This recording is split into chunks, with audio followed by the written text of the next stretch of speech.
Nomor 2, perkembangan ekonomi digital. Uang dan lembaga keuangan uang adalah alat tukar yang diterima secara umum untuk transaksi jual beli. Sementara lembaga keuangan adalah badan usaha yang menghimpun dana dari masyarakat dan menyalurkannya kembali untuk berbagai kegiatan ekonomi seperti perbankan, asuransi, dan pegadaian. Keduanya merupakan elemen krusial dalam perekonomian modern untuk memfasilitasi perputaran dana dan pertumbuhan ekonomi. 1.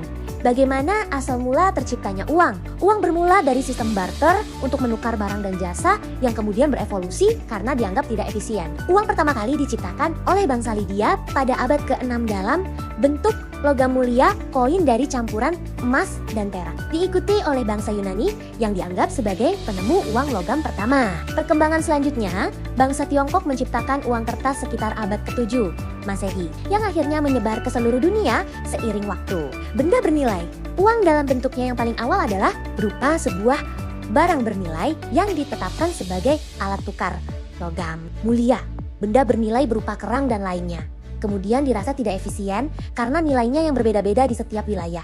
Surat jaminan emas dalam skala perdagangan yang semakin meluas. Logam mulia kemudian juga dirasa tidak efisien karena sulit untuk dibawa dalam jumlah yang banyak, baik dari segi kemudahan transportasi maupun segi keamanannya. Uang kertas, surat jaminan emas, kemudian bertransformasi menjadi uang kertas. Uang kertas tanpa jaminan emas berlanjut ke masa modern pada tahun 1970 dan terjadi sebuah peristiwa penting dalam sejarah perekonomian dunia, di mana dolar Amerika sebagai mata uang yang menjadi standar perdagangan internasional melepaskan jaminan emas akibat krisis keuangan yang terjadi pada saat itu. Uang elektronik setelah fiat money, uang fiat, kini digunakan secara umum di seluruh dunia sejak puluhan tahun yang lalu. Kini bentuknya sudah makin berkembang dengan hadirnya uang elektronik.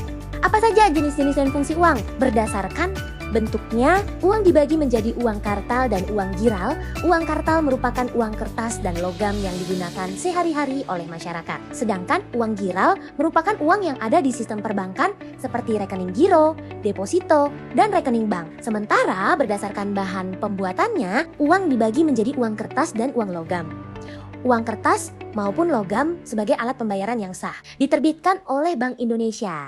Tuh, apa saja jenis-jenis dan fungsi uang berdasarkan wujudnya. Uang dibagi menjadi uang fisik tunai dan uang elektronik non-tunai. Uang fisik adalah uang yang wujudnya bisa dipegang. Contohnya seperti uang kertas, uang logam, atau surat-surat berharga. Sementara uang elektronik adalah uang yang berbentuk digital seperti uang yang ada di dalam rekening atau akun aplikasi smartphone. Berdasarkan nilainya, uang dibagi menjadi uang penuh, full bodied money, dan uang tanda token money. Uang penuh adalah uang yang nilainya sama dengan nilai bahan pembuatannya. Sementara token adalah yang nilainya lebih rendah dari nilai bahan pembuatannya. 3. Bagaimana bentuk lembaga keuangan di masyarakat? Lembaga keuangan adalah lembaga yang menyediakan jasa keuangan kepada masyarakat. Lembaga keuangan resmi diatur oleh regulasi, peraturan yang merujuk pada undang-undang yang berlaku. Contoh, lembaga keuangan bank adalah bank sentral, bank umum, dan bank perkreditan rakyat. Sementara, lembaga keuangan bukan bank adalah perusahaan sewa guna leasing, perusahaan asuransi, perusahaan dana pensiun, bursa efek, pegadaian, dan koperasi. 1. Lembaga keuangan bank. Bank adalah badan usaha yang menghimpun dana dari masyarakat dalam bentuk simpanan dan menyalurkan kepada masyarakat dalam bentuk kredit dan atau bentuk-bentuk lainnya dalam rangka meningkatkan taraf hidup rakyat banyak. Pasal 1 Undang-Undang Nomor 10 Tahun 1998 tentang perbankan.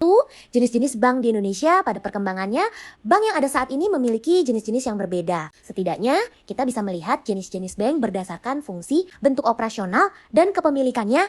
Bank berdasarkan fungsinya, bank sentral berfungsi menjaga stabilitas nilai mata uang, sektor perbankan, dan sistem finansial dalam negeri. Di Indonesia, peran bank sentral hanya dijalankan oleh Bank Indonesia. Bank umum berfungsi menyediakan jasa, lalu lintas pembayaran secara umum, dengan layanan seperti menyimpan dan masyarakat, memberi kredit pinjaman, melakukan jual beli valuta asing, menjual jasa asuransi, giro, dan C. Bank perkreditan rakyat berfungsi menyediakan dana untuk pemenuhan kebutuhan masyarakat kecil dan menengah. Bank berdasarkan bentuk operasionalnya. A. Bank konvensional, bank yang beroperasi menggunakan sistem pengeceran keuangan secara umum, yakni menggunakan sistem bunga. B. Bank syariah, bank yang beroperasi menggunakan sistem bank berdasarkan kepemilikannya, pengaturan syariah Islam yang tidak menggunakan sistem bunga, tapi sistem bagi hasil. A. Bank pemerintah, bank yang sebagian besar sahamnya dimiliki negara, baik di tingkat nasional maupun daerah. B. Bank swasta nasional, bank yang sebagian besar sahamnya dimiliki oleh pihak swasta. C. Bank asing, bank yang dimiliki oleh pihak pemerintah atau swasta negara lain yang membuka cabangnya di Indonesia. E. Lembaga keuangan bukan bank. Menurut keputusan Menteri Keuangan nomor Cap 38 MK atau FOR 1972, lembaga keuangan bukan bank atau yang disingkat LKBB merupakan sebuah badan yang melakukan kegiatan dalam hal keuangan, baik secara langsung maupun tidak langsung, menghimpun dana dari masyarakat dengan mengeluarkan surat-surat berharga, selanjutnya menyalurkannya untuk pembiayaan investasi perusahaan yang membutuhkan pinjaman. Berikut adalah beberapa LKBB yang terdapat di Indonesia: perusahaan sewa guna leasing, perusahaan asuransi, perusahaan dana pensiun, bursa efek atau pasar modal, pegadaian, koperasi. B. Interaksi masyarakat abad ke-21. 1. Nah, apa yang dimaksud dengan masyarakat jaringan atau network society?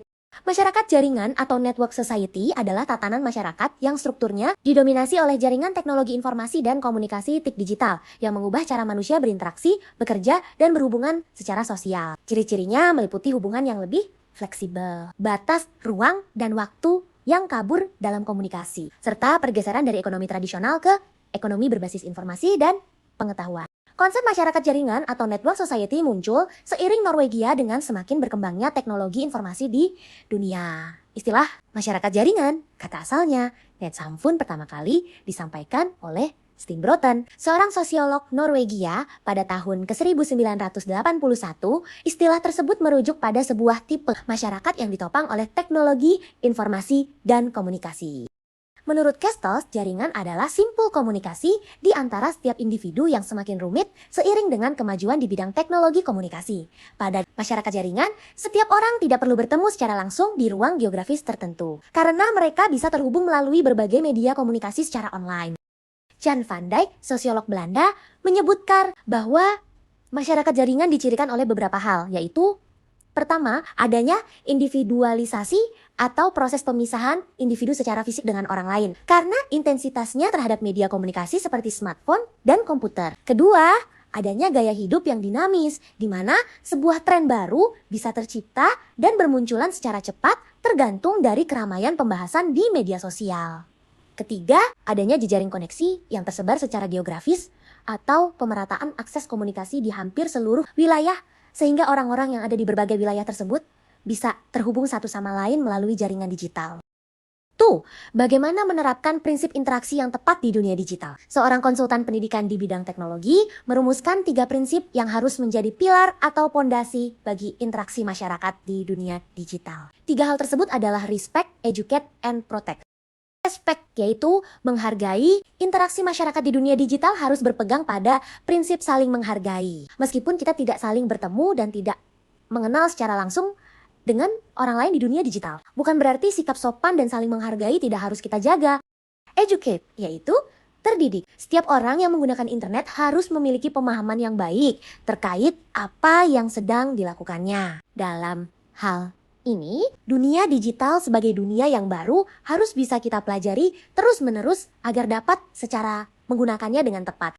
Protect yaitu perlindungan. Di dunia digital kita harus bisa saling menjaga keamanan agar tidak terjebak ke dalam kejahatan virtual. Hal tersebut bisa dilakukan misalnya dengan menjaga keamanan kata kunci atau password akun di berbagai aplikasi, termasuk media sosial dan menjaga untuk tidak menyebarkan informasi personal dengan bebas di internet. C. Perkembangan transaksi ekonomi di era digital. 1. Bagaimana dampak kemajuan teknologi terhadap aktivitas perdagangan?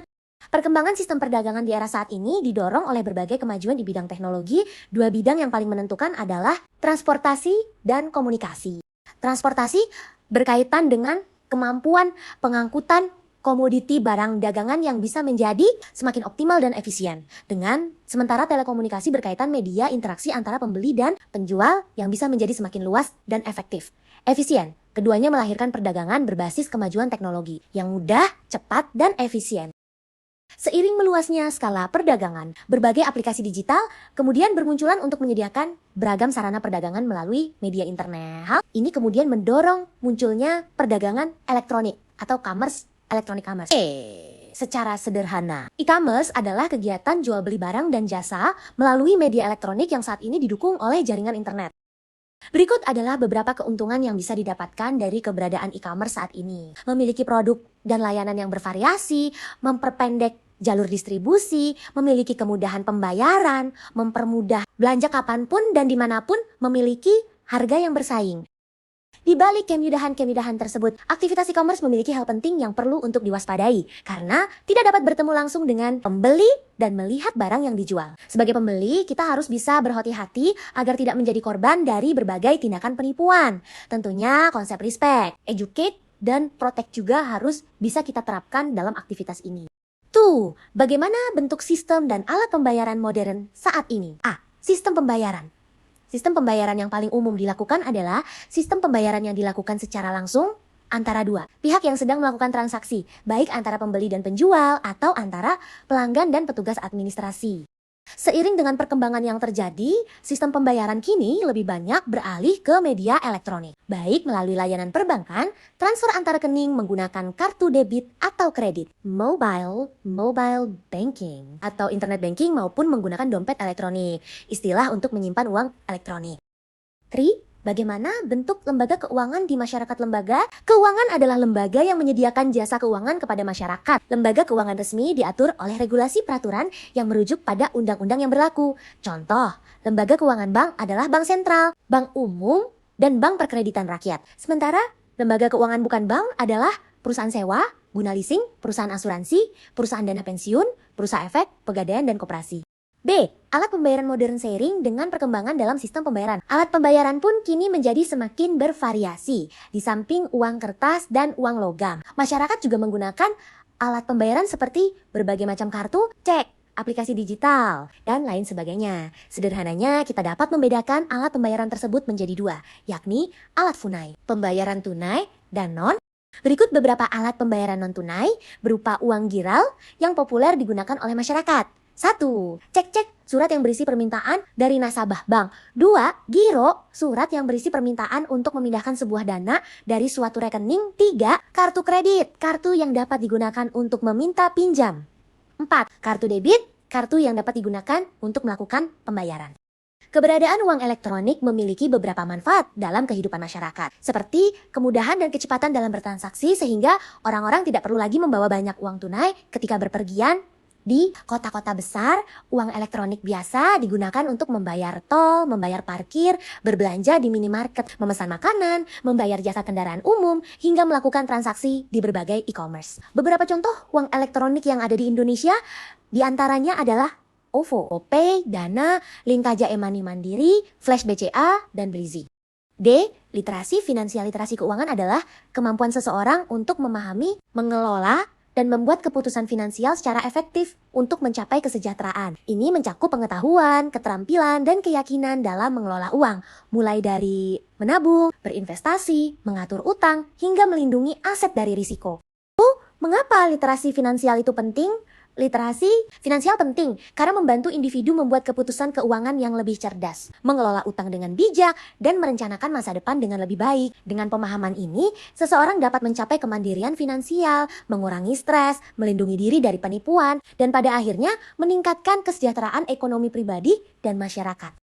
3. Apa saja cakupan kemampuan dari literasi finansial? Literasi finansial penting karena membantu individu membuat keputusan keuangan yang lebih cerdas, mengelola utang dengan bijak, dan merencanakan masa depan dengan lebih baik. Dengan pemahaman ini, seseorang dapat mencapai kemandirian finansial, mengurangi stres, melindungi diri dari penipuan, dan pada akhirnya meningkatkan kesejahteraan ekonomi pribadi dan masyarakat. Terima kasih sudah menonton, sampai jumpa di video-video selanjutnya dan jangan lupa like and subscribe.